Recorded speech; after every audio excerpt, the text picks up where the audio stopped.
পবিত্র ঈদে মিলাদুন্নবী সাল্লাল্লাহু আলাইহি সাল্লামের স্বাগত জানায় গাউসিয়া কমিটি বাংলাদেশ সীতাকুণ্ড উপজেলা শাখার ব্যবস্থাপনায় স্বাগত জুলুস অনুষ্ঠিত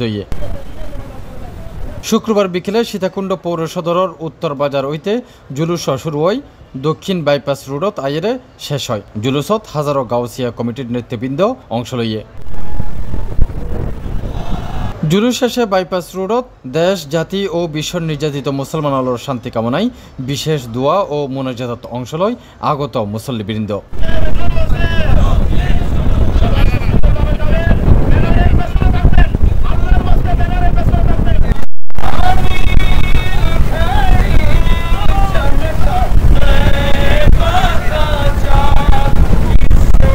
এই সময় উপজেলা শাখার সভাপতি অধ্যক্ষ আলহাজ মাওলানা মোহাম্মদ আব্দুল আওয়ালের সভাপতিত্বে এবং সাধারণ সম্পাদক হজরতুল হাস মাওলানা মোহাম্মদ আলী সিদ্দিকের সঞ্চালনায় উপস্থিত আছেন ফকি মুফতি আবুল হাসান মোহাম্মদ উমাইর রজবি, আলহাজ মুবারক হোসেন সওদাগর, পৌরসভা বিএনপির আহ্বায়ক ইউসুফ নিজামী, মাওলানা ফখরুদ্দিন আল কাদরি, মাওলানা আব্দুল আজিজ রজবি, মাওলানা বাহাউদ্দিন, ডক্টর আল্লামা কামালউদ্দিন আজহারি, মোহাম্মদ খুরশেদ আলম, আলহাজ মোহাম্মদ নিজামুদ্দিন চৌধুরী, আলহাজ মোহাম্মদ কামালউদ্দিন চৌধুরী, আলহাজ মাওলানা মোহাম্মদ মুজিবুদ্দিন সহ বিভিন্ন নেতৃবৃন্দ।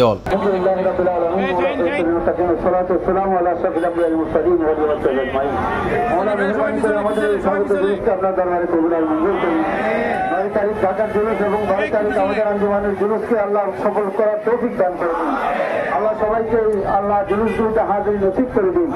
আল্লাহ ফিলিস্তিনের উপর একটা খাস রহমত নাযিল করুন। মসজিদকে আল্লাহ ফিলিস্তিনকে আপনি হেফাজত করেন। আল্লাহ আমাদের দেশের উপর একটা খাস রহমত নাযিল করে দিন। আল্লাহ আমার হুজুরকে আল্লাহ তশরিফ আওয়ারকে আল্লাহ সহজ করে দিন। C+TV চট্টগ্রাম।